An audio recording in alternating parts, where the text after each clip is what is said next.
already discussed this. Okay, in when I actually started with NLP concepts in the machine learning, the bag of words and TF-IDF. Before that, I actually spoke about corpuses, labeled corpuses, right? So if you send a sentence, let me open that Jupyter notebook.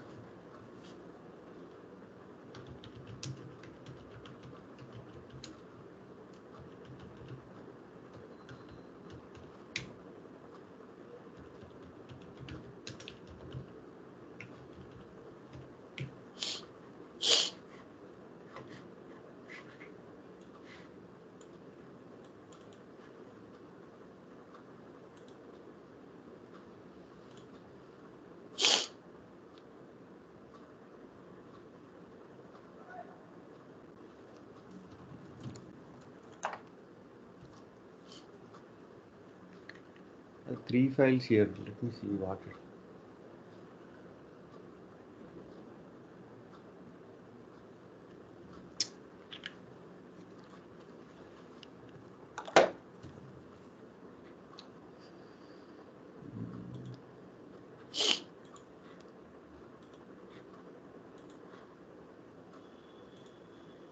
One is the final one. I think I kept all three here.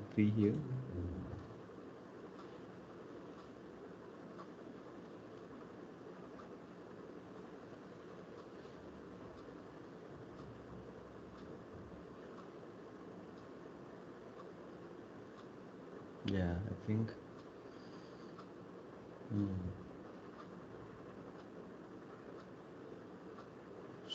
I think. Give me 1 second.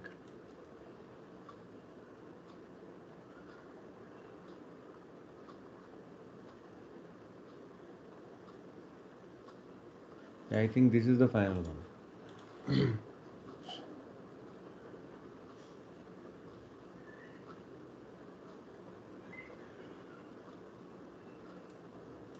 This is the final one. I think. Let me. I kept on updating the file and I forgot which one is the final one. What? So CFG example. Give me 1 second.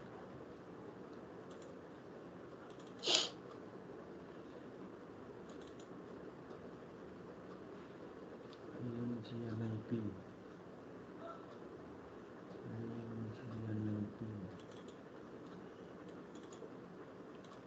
CFG example.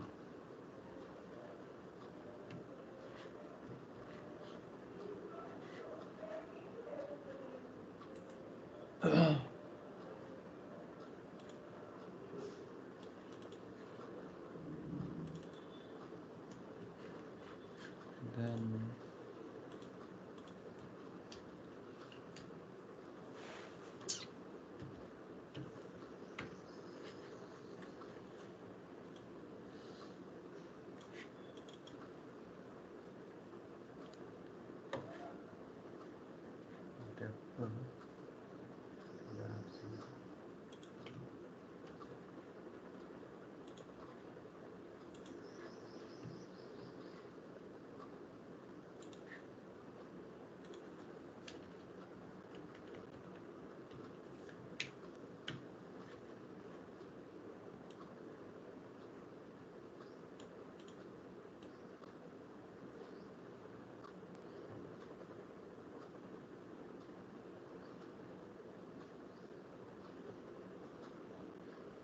okay, anything else is needed, we'll actually bring it. Okay.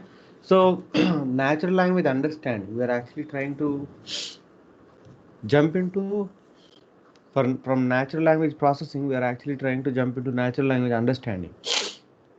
In processing, we try to convert text into numbers, right? Semantic and syntactic ways of converting numbers. Sometimes one, sometimes other is useful. Sometimes both are useful. When both are useful, we should be building an ensemble model kind of a stuff. I showed you the architecture, right? We need to build that kind of a thing with the resonant model, resonant blocks or something like that, because that's a theoretical concept and we still need to prove it. That's kind of a research work. Okay, when a particular data has got both semantic and syntactic, then we should be considering both, in my view. So to do that, we should be doing ensemble and then maybe resonate blocks at the end, right? So we'll see that. So that is actually natural language processing. We are converting text into numbers and then trying to extract essence or the pattern recognition where we are trying to do using the machine learning, deep learning models. Natural language understanding is like human beings. How human beings understand? By the grammar and the words, right? Like that we'll understand, right? So the structure, right? The structure of the sentence is very important for a human being to understand. If I say, right, movie I go yesterday, right? It doesn't make any sense, but we may be able to make sense out of it, right? But I went to movie yesterday, right? So that's the sentence. So the structure of the sentence is very important. So we actually remember the grammar. Generally, language, based on languages, grammar actually being produced, right? So depending on the structure, humans actually produce some grammar. So if you make the computer understand the grammar or the structure of the sentence, we'll be able to do more. Okay, more than mm, syntactic, semantic, whatever. There are some ambiguities when we are trying to extract essence from the data, or when we are trying to convert text into numbers. There will be ambiguities, like I saw an elephant in the woods, right? The sawmill is cutting the wood, right? So the saw is the same word. In one place it is verb and another place it is noun. I saw an elephant in the woods is the saw is a verb, right? And in the second statement, the sawmill is cutting the wood. The saw is the mill name, right? That's a noun, right? If you have you know, if the computer understood the structure of the sentences, right, it would distinguish the saw from the elephant thing, the verb, and the saw from the cutting wood thing, right? So that way, there will be two fields created, two columns created, and there will not be noise induced into the data set. Getting it right? Understanding structure of a sentence by computer has got advantages. It will actually disambiguate the ambiguity means confusion. Sentence, um, disambiguation. There is some concept called as word sense disambiguation.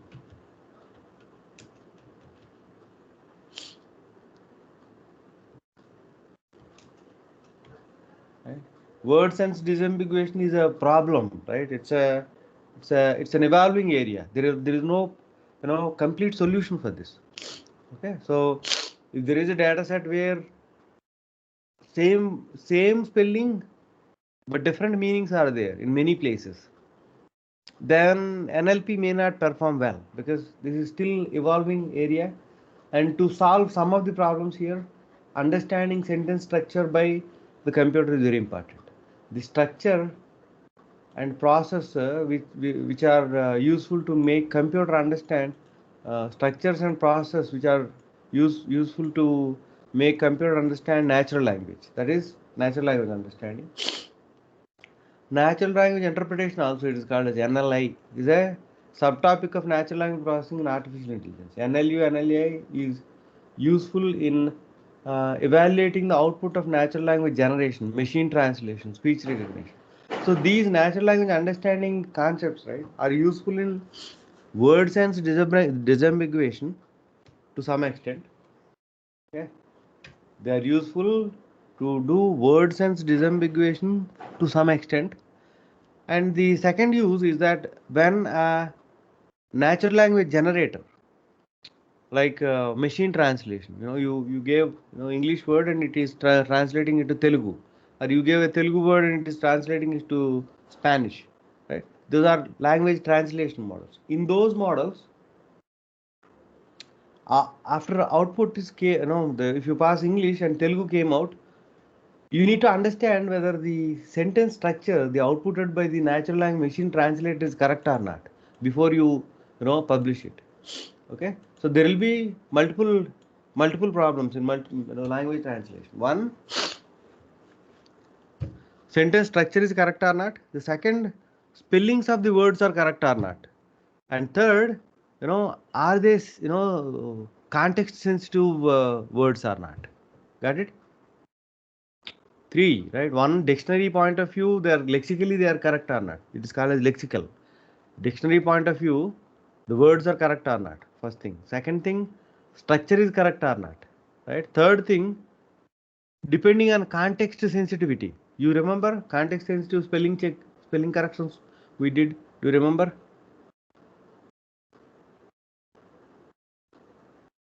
Do you remember? Context sensitive spelling correction.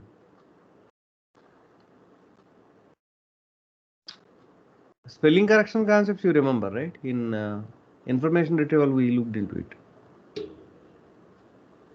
Yes, Yeah, no? we did, sir. All right. So context sensitive spelling correction means, I took that sentence. I flew from Hyderabad to Bangalore. Right? Farm is there in dictionary, but depending on that context, right, that spelling is not correct. So the natural language generation systems, machine translation systems are speech recognition, right? Speech recognition or speech to text. These kinds of systems may generate words, but they may not be grammatically correct, or they may not be spelling point of view correct. They may not be context sensitive, right? So to evaluate that, natural language understanding concepts are useful. The structure of the sentence is very important. Okay, so you understood the difference between NLP and NLU, right?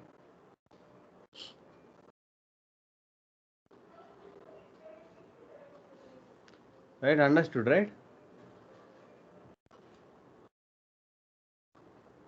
So to look into this syntactic analysis, right? Grammatical whatever corrections, um, parsing algorithms are there to see whether a sentence is correct or not. So we look into these parsing algorithms theoretically, okay, and then dependency parsing and advanced concepts we'll see, and there are tools to do it. No need to worry, but how exactly internally it is happening we need to understand. Okay, so first thing, I imported the NLTK. You know that you need to download this, right? You need to execute this first time, and then you can comment it out. There it will actually download all the corpuses available in NLTK. Okay. So here I took a sentence. I took a big sentence and passed it to sentence start split and POS tagged it. Okay, the corpus I POS tagged. It understood that Ford is a noun, has is a verb, embarked is a verb, on is an interjection, an is a determinant, right?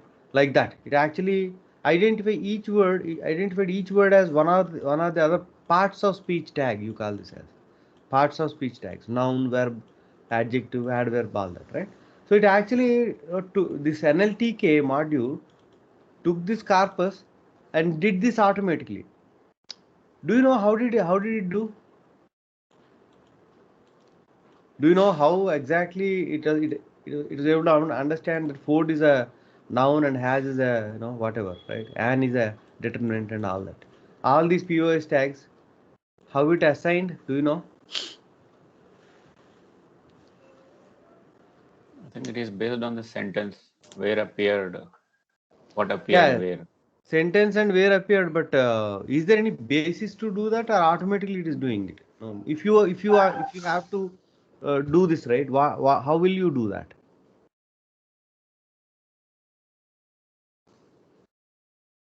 So If you after have learning from pre-defined data, then we'll start applying that. learning, how will you do learning? That's the question, right? So how will you exactly do learning? How will you prepare your data set, training set? Uh, Maybe NLTK module itself has some learning in it. Yes, sir. Yes, sir. Analytica module has got learning, but somebody would have done that activity, right? How did they do it? Yeah. Right? So it is simple, and people from different universities, they took this as a research topic, and they took documents, right? Maybe 10,000 documents, and sat there and started labeling them like this. Started labeling each of the word like this. Okay, and then they call it as labeled corpus. This is not labeled corpus. This is output of the sentence, but suppose that we are a university and we have taken 10,000 documents, and there are every year students are coming in, right? Maybe maybe a 50-60 English major students are coming. We gave them this as a project and made them do this labeling. Human labeled data is the basis for AI. That's the basis. That's the bottom line. We should remember, right? Human labeled data is the basis for AI. So when I am sending this text to this POS tagger, it is actually looking into that data which is already labeled like this. 10,000 documents which were labeled like this, and trying to see where whether it is finding Ford somewhere, and how many times it is noun, how many times it is verb. Most of the times it is noun, it is going to present it as a noun. This is called a Unigram model. This is a language model. The language model's basis is human labeled data. Do you understand what is language model now? Should I repeat? Should I repeat?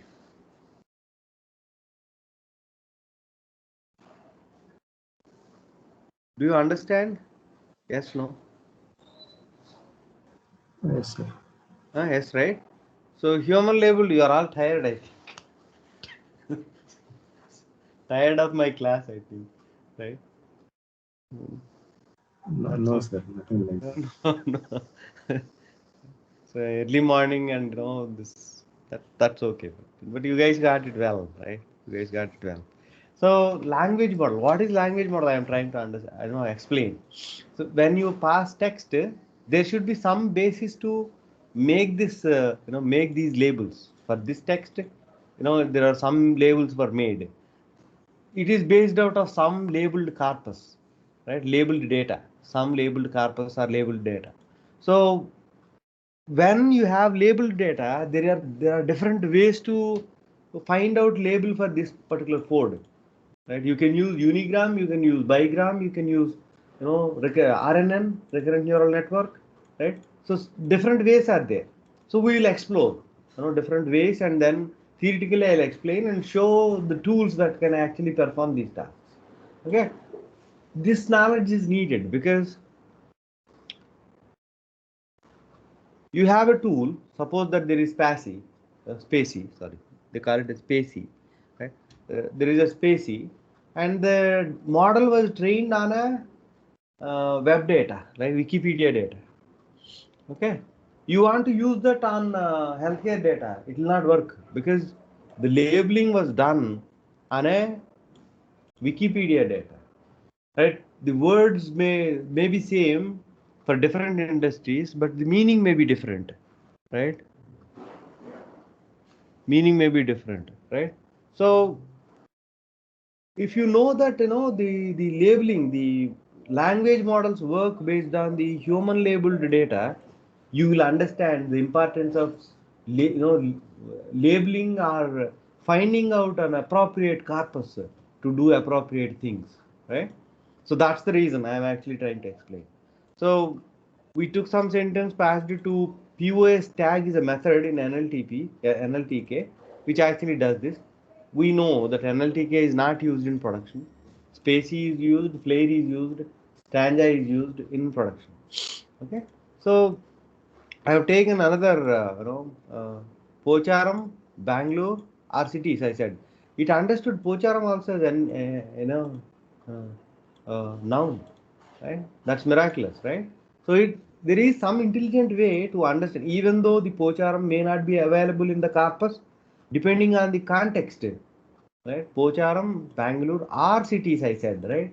So it's a plural, and I'm trying to. So that way it is understand because of the sentence structure along with the labels. It is actually understand. So understanding and trying to produce this understanding and production is called as language model. The output is being outputted like this because there is a language model between this sentence and the labeled data, right? Labeled corpus and the sentence, there is language model which is trying to intelligently make decisions. So we'll see different ways of language models and different language, different kinds of language models. In interview, if somebody is really expert in NLP, they'll definitely ask these questions. Now there is no, like, no, out of 100, right, maybe 10 people may ask. If you attend 10 interviews, right, maybe 2 3, maybe 1 will ask these questions, because most of the people don't know. Okay, don't be worried, because we are learning more. Okay, so what is language model and how they work? We'll try to understand unigram models, bigram models, and hidden Markov model also. Right? I am explaining a little extreme concept called as hidden Markov model, because there will be mention of that in different places, and it is one of the major breakthroughs in NLP language models.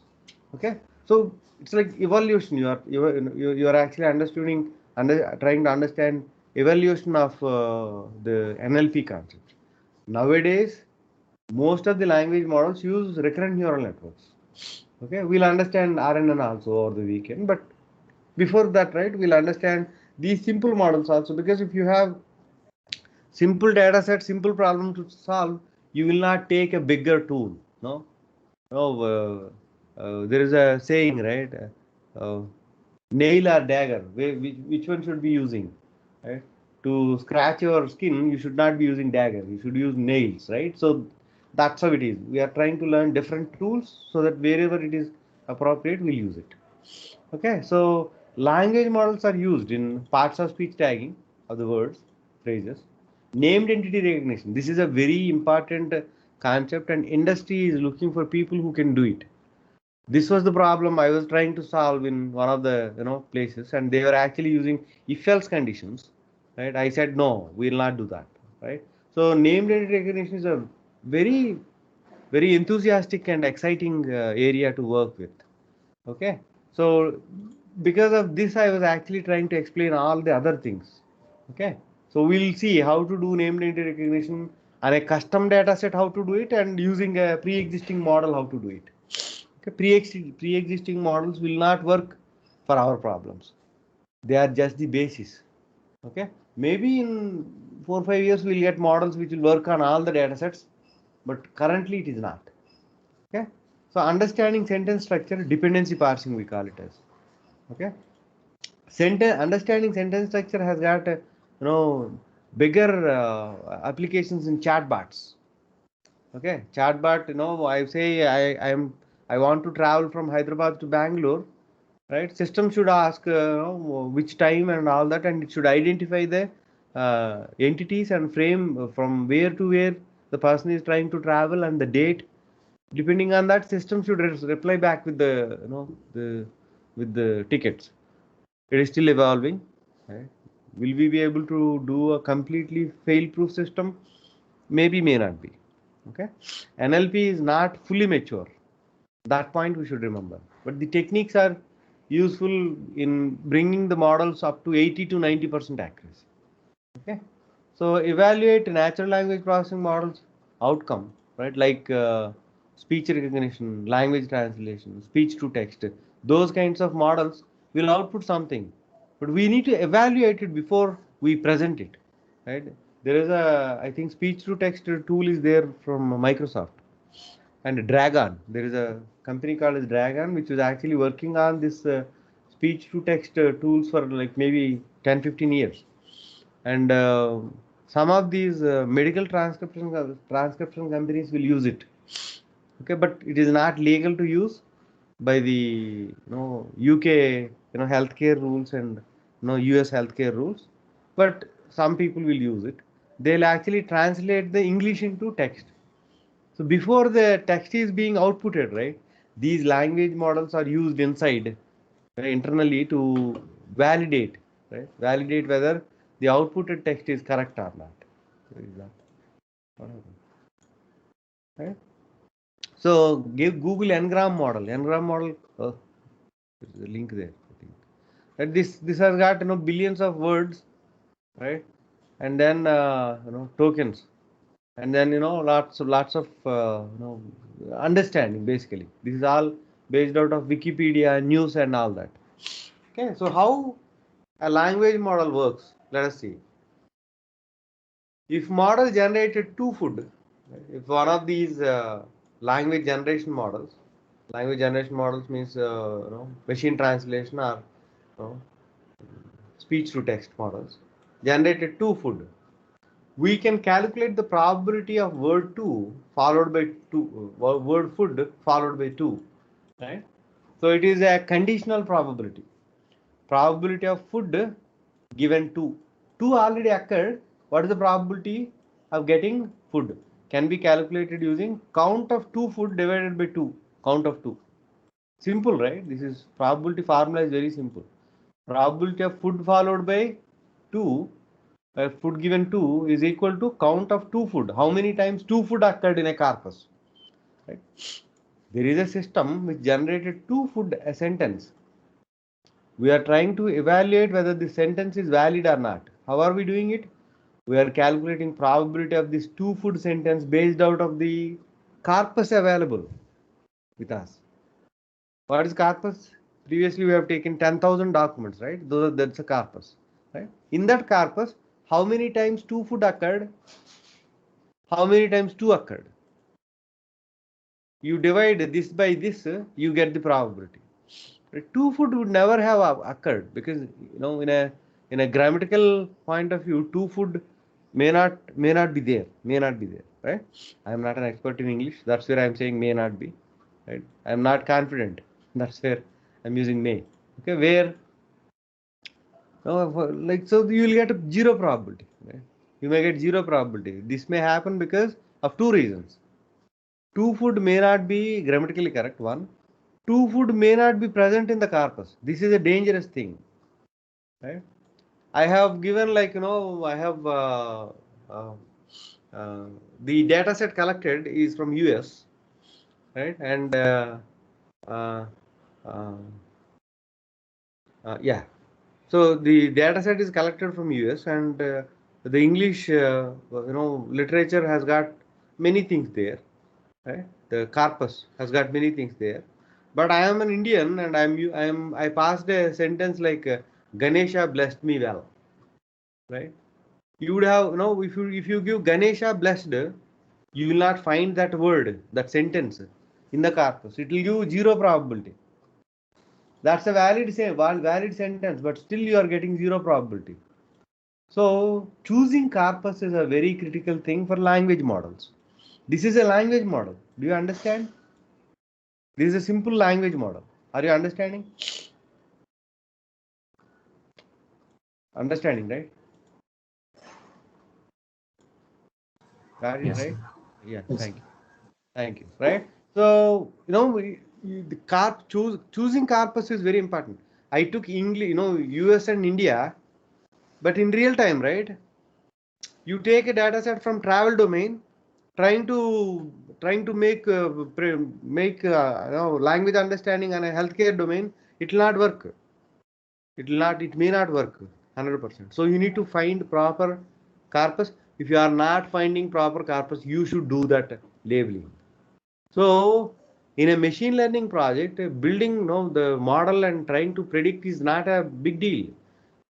But the data collection, data formation is going to take a lot of time and a lot of intelligence, basically. So if somebody understands this problem, right, they'll be able to execute projects well. In current industry, there is another problem. People who say they know AI, they're unable to perform well because they don't know that the existing tools cannot do everything. And they are trying to use existing tools, and clients are not happy. And there is an impression getting created that AI is a failure case because of these kinds of people. AI is a successful case because of that only. Google, Facebook, WhatsApp, all this Twitter, all these social media companies, and whoever is winning the world, they are all using AI efficiently because the people who work on AI know all these intrigue details, and they spend time. It is not in hurry they are trying to deliver. They spend time, they do research, they actually, it's a data science. It's a scientist job. It is not a engineer's job, basically. Right? So we should have some patience, and we should educate client on what the problem is. It is very difficult because technology they don't understand. We understand technology and we cannot talk in business in the language the business people talk. And that gap, filling that gap is very difficult. Right? I think you would have faced that problem in your career, right, many times. But that's pretty much needed in AI. Right? AI, not just technology. We should have some communication skills to make the client understand the problem and give us the time to prepare what is needed. Okay, so this is how a language model works, and there is a danger that even though the sentence is correct, model may predict it as wrong, because of not choosing a proper corpus. Okay, so I have taken some examples here and trying to explain. Right, goal of a language model is to assign probability to sentence or sequence of words. Right? That's the goal, a language model's goal. Okay, give me 1 second.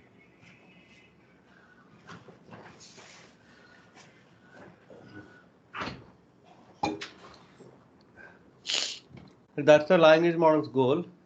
And why probability to sentence? Right? Most probable words, sentences are the result of a language model. Right? That's the reason. It's actually trying to calculate. If some combination or some word is occurring many times, that means it is it's a most important. Like in the bag of words also we were considering the same thing, right? So it must be having some importance there. That's the reason behind the language. So we are, as a human being, we will not understand everything as numbers, but as computer, right, it is understanding everything as numbers. That's the drawback. That's the key problem in computers, in trying to do human like capabilities, or trying to get human like capabilities. Maybe some breakthrough will happen where computers will also do something other than math. Basically human beings doesn't know other than any uh, uh, they know math, and they don't know other ways to represent or understand logical stuff. Right? That's a human problem, and being replicated in a computer. Getting it right? NLP problems we are unable to solve everything completely now because of the way we represent everything in math. I'll show that a problem in this whatever the class we are looking into. So machine translation. Suppose machine translation system generated two sentences: high winds tonight and large winds tonight. What do you think? Which one is the right sentence? High winds tonight or large winds tonight?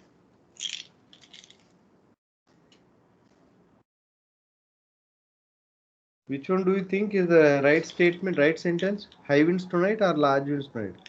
In a weather data set. I will see. High winds tonight, right? High winds. So language model doesn't know that for a particular language translation model, what it is trying to do is it is trying to find a meaning of a word for in a language. So you passed some English, some Telugu or some other language sentence saying that there were heavy winds. It's a prediction, weather forecasting, right? And it found that large and you know um, large is a proper word to represent that particular word, and it generated large winds tonight. Then our language model, what it will do is it will take large and then find out all the synonyms for large and produce all the different sentences starting with those synonyms. Okay, so language model may generate one sentence only, right? The language translation model will generate only one sentence. Out of this one sentence, right, the the language model that is trying to evaluate whether the sentence is correct or not will take each word and find out all the synonyms, form different combinations of those synonyms, and then produce multiple sentences, and then evaluate. Okay. So in this example, right, we have got two synonyms for large and high. It produces two sentences, and then it is trying to calculate probability of each sentence here. Probability of high winds tonight. This can be calculated like high given nothing. Like high is the first word, so there is no word before it. So high given nothing. Probability of high given nothing into probability of winds given high. Right? Winds word followed by high, right? And then probability of tonight given high winds. Okay, multiply all these three, you get the probability. That is one way. Okay, in this previous example, right, what I said, oh no, Unigram model we did nothing. This is called a Ngram model. Okay, we are actually trying to take the first word's probability, second word given first word probability, third word given first two words probability. If you have 10 words in the sentence, last word given all 9 words probability, we are trying to calculate and multiply. So there is a problem with this, right? No, this is called the Ngram model. Right? That's called as um,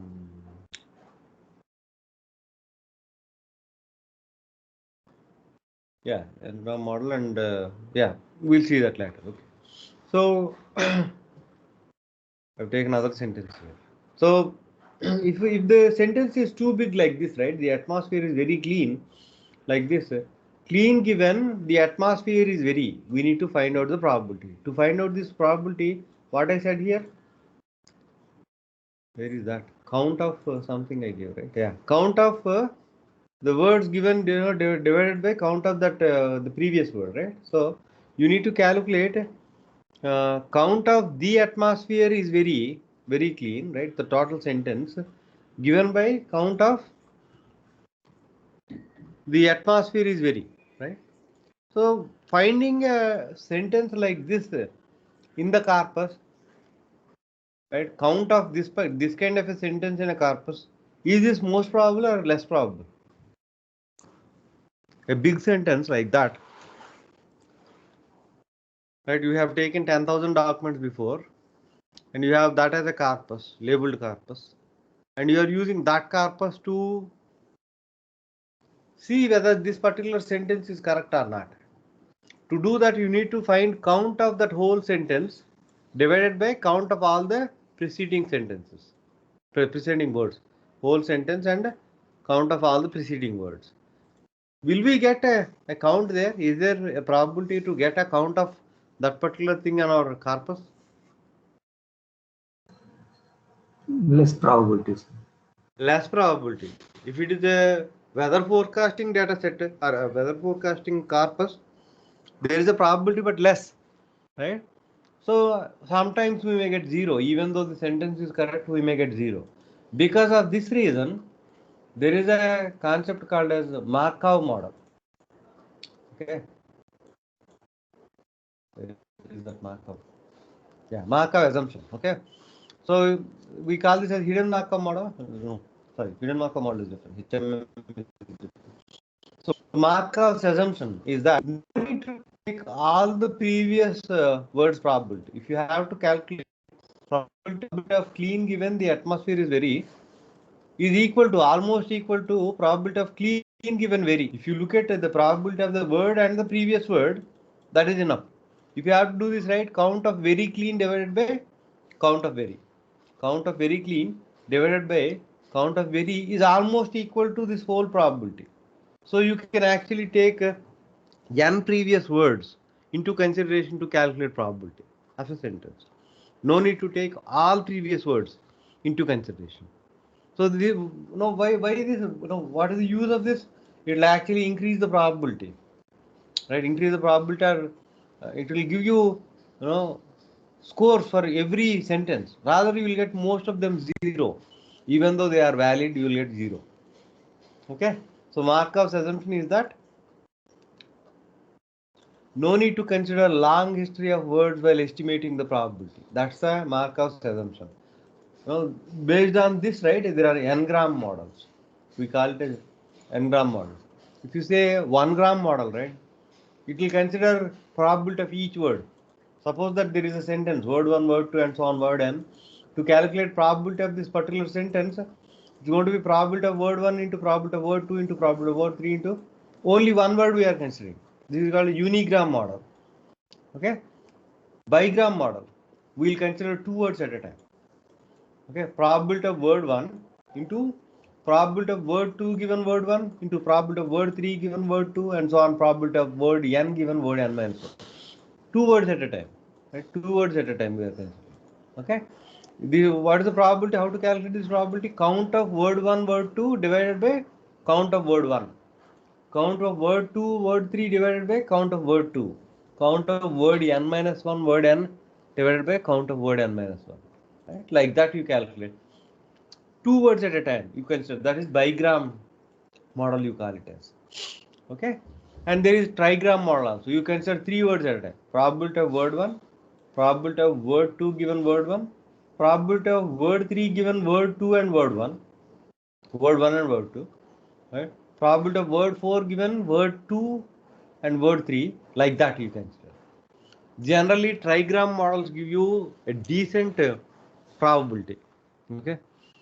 You take Unigram model, right? It will give high probability for all the sentences because individual words may occur many times, right?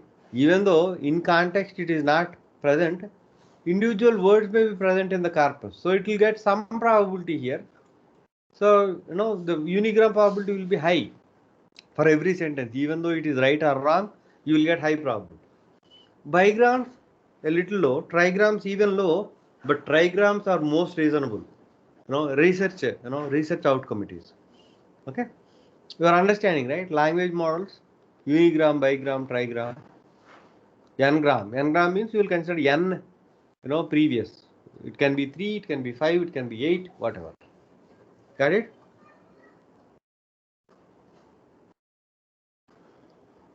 Got it, right? Yeah. So if you have to implement this in CNN, right? Can we do it?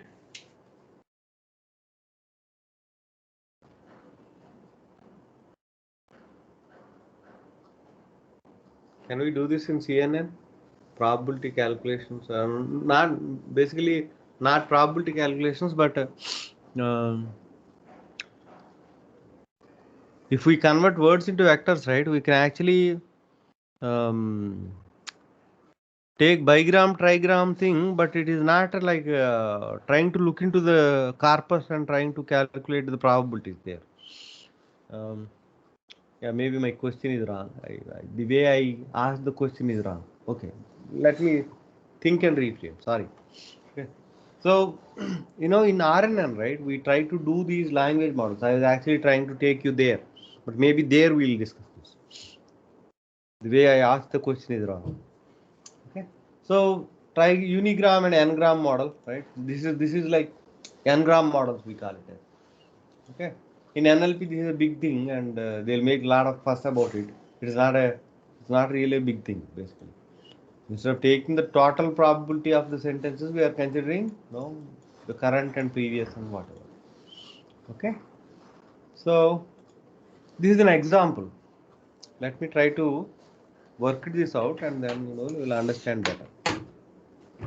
I took it from Dan Ziriski's YouTube video.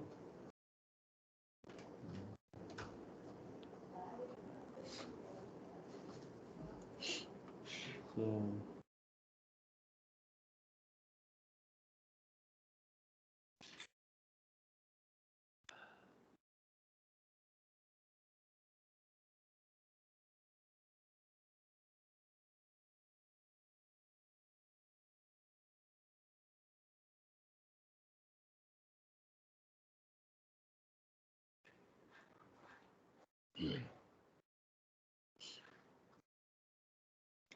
If you say, this is a, so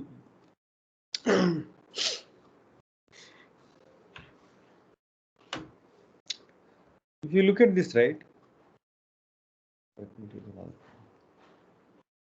So language model example it is, okay?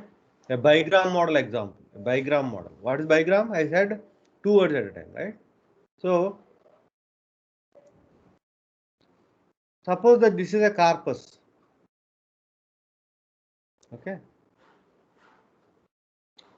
Using this corpus, already we calculated these probabilities.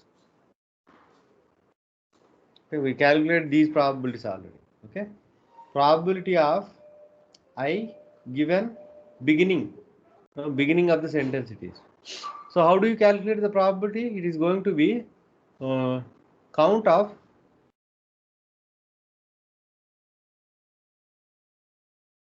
I divided by count of I, count of S. Right? Beginning of a sentence we are denoting with some HTML tag kind of thing. Okay. So this is going to be how many times S and I, S and I occur together here and here, right? So 2 divided by count of S is 3. See that? And that's a bigram model. Probability we calculated. Right? So the next thing is maybe Sam Am. Okay. So probability of Sam given Yam. Right? Yam is already occurred. So it's going to be count of Am Sam divided by count of Am. How many times Am Sam occurred together? Once. Only once. Right? Divided by Am, how many times occurred? This is 1. This is 2. Yeah, that's it, right? So 1 by 2.5. Right? This is the problem. So a bigram model will take the corpus and calculate all the probabilities. These are called as prior probabilities. Prior probability, posterior. Yes, this is prior probabilities, and keep them in database. Okay, when a new sentence comes in, right? The language model generated a sentence.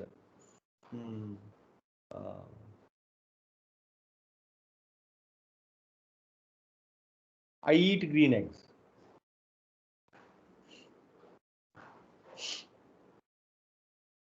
This is a sentence generated by language model. Now you need to validate whether this sentence is correct or not. Okay, the language model need to validate whether this sentence is correct or not. How should it do? What should it do? It should actually, take the probabilities of I, probability of I into probability of eat given I into probability of green given eat. I think space is not sufficient here. Give me 1 second.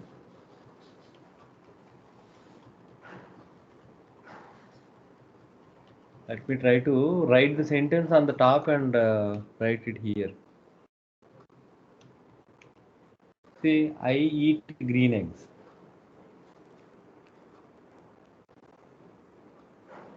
Okay, this is a sentence generated by our language translation system. Suppose that you built a language translation system. So how we have to validate this sentence, whether it is correct or not. So to validate it, you need to calculate probability of I into bigram probability into I probability of eat given I into probability of green given eat into probability of eggs given green. Okay. So probability of I is how much? I beginning, beginning of the sentence, sorry, given yes, and probability of end, right, end statement given green. So it's like yes and Given X, sir, last one. given eggs. Okay, eggs. EGG. Okay, right. So what is the probability of I given S? 2 by 3 into probability of eat given I. Do you have eat given I anywhere? No, right? It's going to be 0. Okay, into according to this particular language model, depending on this corpus, it is 0. Okay, we'll come to we'll find out solution for this. Okay, that is 0. And probability of green given green eggs is there, right? So we need to calculate probability of eggs given green. What is the probability? Count of green eggs divided by count of green, right? That's equal to how many times? Green eggs once occurred. Green how many times? Once. It is 1, right? The probability is 1 into eggs at the end. Eggs at the end there is no, right? So 0. So according to this particular corpus and this particular language model, I should say this particular language model. Internally it is dependent on this particular corpus. The probability of this sentence is 0. Right? I eat green eggs. Is that grammatically correct? I eat green eggs. Is that grammatically correct? As per our English knowledge, is that correct? Not sure, sir, whether green eggs. That's okay. Green eggs. Don't look at the meaning. Grammatically correct or not? It's Yeah, it is grammatically correct. correct. Grammatically correct, but it gave 0 probability because the corpus is not right, or Corpus is the not language model, the way it is considering is not right. Right? So the pre-existing models. Basically, I am talking about pre-existing models, whether it is Pacey or Flair or Stanza or any other model. Will consider a pre-existing corpus, and it may be correct, it may not be correct. To get an assessment, you can use it, but to move it to production, that's not the ultimate solution. That may not be the ultimate solution. We have to build our own thing. It takes time. It takes time, right? In all the cases, will you build it? No. Depending on the time and the requirement, how much effort you should put. Now, how much budget and how much effort you should put, you make the decision. But to have, having this understanding is good. So here we are getting 0 probability for these two sentences. Eat green and green at the end, we have got 0 probabilities.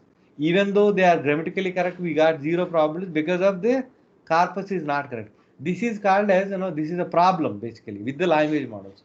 So to solve this problem, we'll use smoothing. Do you remember what is smoothing?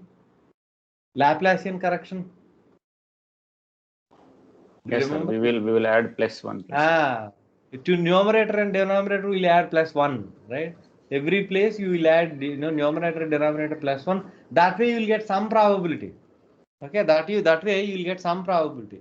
It may not be appropriate, but it will give you some probability that will, that will make the system make a decision rather than trying to say that, rather than trying to rule out that sentence is completely wrong. You will get some, some probability. So Laplacian correction, or we'll use smoothing technique. We call that in NLP. We call it a smoothing technique, and then there are many other. There are different ways of doing smoothing. We'll see that. Okay. So in language models, getting 0 probability is a problem. To avoid that, we will use smoothing techniques. Okay. The other points we need to understand here in language models is generally trigram models are best. We have seen it. Intrinsic evaluation, right? There are terminology called as extrinsic evaluation and intrinsic evaluation. They are nothing. Okay, these guys whoever invent, right? They try to put new words so that people will get confused and they think these guys are big, right? So extrinsic evaluation is that testing the language model on unseen data set. This is what we should be doing, right? In our machine learning and deep learning, what we are doing, we are taking data set and splitting it, putting the test set aside. That's an unseen data we are creating, and then building a model and testing it on that unseen data. That is called as extrinsic evaluation. Is that needed? Right? It's not needed. I don't know why they created that special term. And they'll write, through 2-3 pages of text on that whole extrinsic evaluation. You need to spend time and waste your time. Right? Testing the language model on unseen data is called as extrinsic evaluation. And testing the language model on, seen data, the same trained, wherever you trained, You take one of the sentences here, one of the sentences in these, and then test it, it will work, right? That's called as intrinsic evaluation. As intrinsic evaluation is not at all needed, and it is not going to work for our real-time problems, right? And there is a formula called as perplexity. You can actually calculate probability and say where probability is high, you say the model is good, probability is low, you say model is not good. But they kept something like, to the power of minus 1 by n. When it is low, you say the probability, the perplexity is low, probability is high. Perplexity is high, probability is low. That means opposite, right? If the probability is high, perplexity is high, the model is not working well. Perplexity is low, the model is working good, something like that. So they reversed this formula and try to write some notes there. Maybe they found something, but when it is not useful, when intrinsic evaluation itself is not useful, why another metric on top of it? I don't know. They did some research and somebody would have got a PhD on it and they want to put it in books. That's how it is, right? So don't be worried. I'm actually talking a little negative here, but in interviews they may ask, out of the total maybe 300, 400 students I trained, no interviewer has asked these questions, but I'm trying to explain these because you may read some articles in future and then you may find these terminology and then you may waste time, right, to understand these concepts. So I'm just, for theoretical purposes I was explaining. Okay. So that is, language model, and the problem with the language model is getting zero probability. So here I gave the same, similar example. There is some training set, denied the allegation, denied the reports, denied the claims, denied the requests. So I can calculate probabilities of, the sentences by gram models using existing train set. On the test set, denied the offer and denied the loan. When I tried to calculate denied the offer probability, I got 0, as we have done before. So to avoid this zero probability, we'll use smoothing technique. So add one smoothing. This is Laplacian correction. To the numerator and the denominator, we are adding to the numerator 1 and denominator v. Vocabulary, right? How many number of words are there in the data set? We'll add that to denominator. I said numerator and denominator 1. No. For each word, 1. Okay.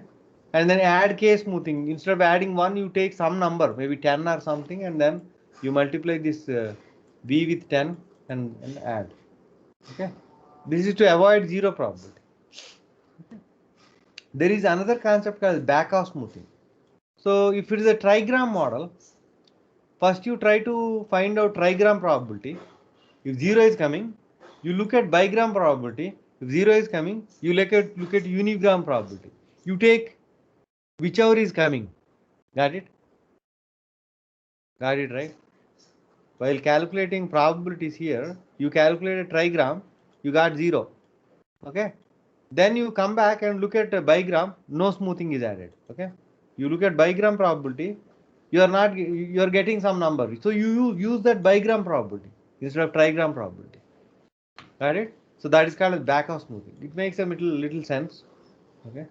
And interpolation smoothing, right? You take tri, bi, and unigram probabilities, and then try to apply a linear combination of it, a linear formula with some weights, and then try to take that as the final probability, interpolation probability, interpolation smoothing. Okay. Unigram prior smoothing. This is like this one only. Right? Add case smoothing kind of a thing, but we are taking the unigram probability into consideration. So if we have v distinct tokens in vocabulary, unigram probability is equal to 1 by v, right? Yeah. If there are distinct words, right, v distinct words in your data set, for each word it's going to be 1 by v. Now we add unigram probability to numerator then the smoothing formula will become okay. So this some other mathematical technique, and there are good Turing smoothing, Kenneser's smoothing, and things like that. But basically, smoothing is used to avoid zero probability. Got it right? Yeah, sir. All these concepts or maybe techniques applied on evaluating the accuracy of the language model. Yes, Andy. So once the Evaluating if the sentences probabilities are coming high, the language model is good. They are coming low, the language model is not good.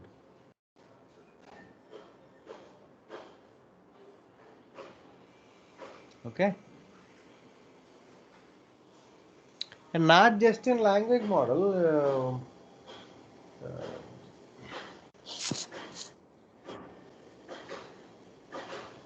Yeah, if you want to evaluate whether some paragraph is grammatically good or not, also you can actually use this. Or the language models like Spacey, Stanza, they are using them internally. They are using these techniques. Okay.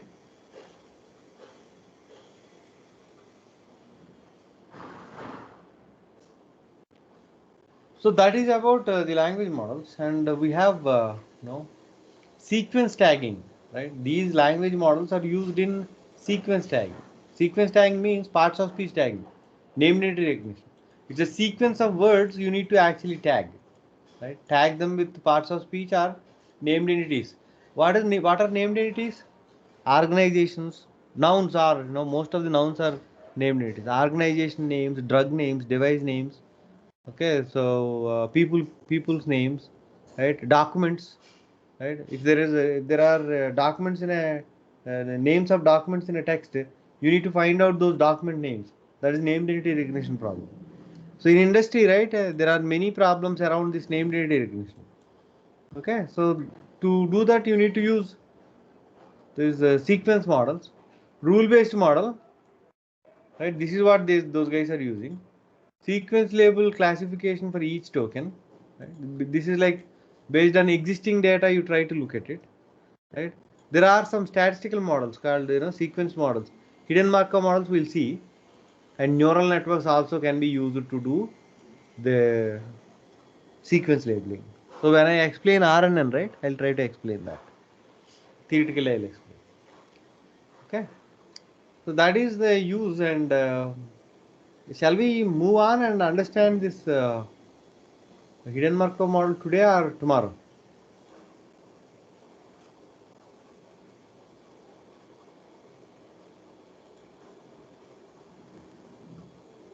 Shall we explain today or tomorrow? Tomorrow is best, sir. Okay then. So let's meet tomorrow, and Saturday, Sunday we'll learn the RNN. That is enough because we already know all the techniques, right? So RNN is not a big deal. Only thing in RNN is that you need to know how to format the data. Door was open. Lots of noise was coming. You guys should have told me. So there is a lot this in RNN, right? How you format the data set is a different thing. That's it. If we understand that, right, rest is all easy. Okay. Any questions?